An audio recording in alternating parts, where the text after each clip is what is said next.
Mon choix de devenir enseignante de français n'a pas été le fruit du hasard, ni une décision précipitée prise lors du jour d'orientation. Ce choix s'est construit bien avant, nourri par des expériences marquantes depuis mon enfance. J'étais une enfant comme les autres, née dans une famille tunisienne et ayant effectué toute ma scolarité en Tunisie. Comme des milliers voire millions d'enfants, je ne trouvais pas forcément de plaisir à étudier certaines matières. Il m'arrivait de manquer de concentration ou de ne pas tout comprendre. Cela ne posait pas de problème dans un système éducatif qui valorise la mémorisation et la restitution des connaissances. Tant que l'on recrachait les informations apprises, les bonnes notes suivaient et avec elles, la réussite scolaire. Cependant, il y avait une matière qui me passionnait profondément, le français. Le jour où j'avais ce cours, je me levais le matin avec enthousiasme, impatiente d'y assister. J'étais active en classe et mes enseignants de français, de l'école primaire jusqu'au lycée, me soutenaient et m'encourageaient.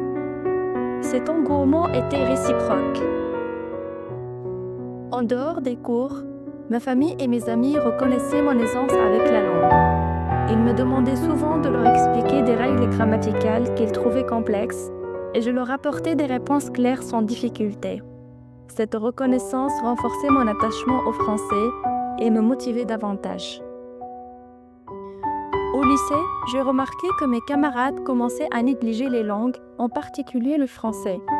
Les matières scientifiques devenaient prioritaires, perçues comme les seules garantes d'une réussite future. Pourtant, j'étais convaincue que toutes les disciplines étaient complémentaires. Un épisode marquant a eu lieu l'année du baccalauréat. Notre professeur nous avait demandé de réaliser un projet sur le thème de la nostalgie et des retrouvailles. Alors que personne n'avait fait le projet, mon ami et moi avons créé un court-métrage imaginant des retrouvailles entre rescapés du Titanic. Ce projet a été pour moi l'occasion de confirmer ma créativité et ma passion pour le français.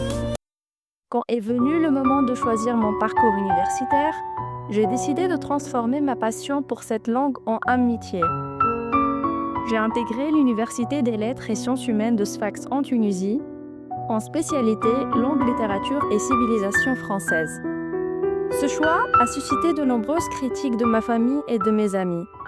Beaucoup estimaient que j'avais fait une erreur en ne poursuivant pas un cursus scientifique, perçu comme synonyme de réussite et de prestige.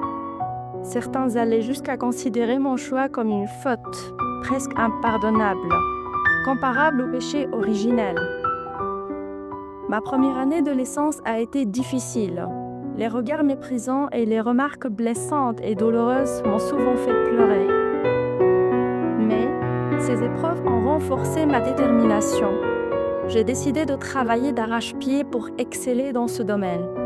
Mon objectif était clair, devenir la meilleure de ma promotion. En troisième année de licence, j'ai atteint cet objectif en décrochant le titre de majeure de promotion en langue, littérature et civilisation française au sein de mon université en Tunisie. Parallèlement, j'ai été acceptée dans plusieurs universités françaises pour poursuivre mes études. J'ai choisi la Sorbonne Nouvelle et me suis spécialisée en didactique du français langue étrangère. Aujourd'hui, je suis officiellement enseignante de FLE et ce parcours, bien que semé d'embûches, a été une source inestimable d'accomplissement personnel et professionnel.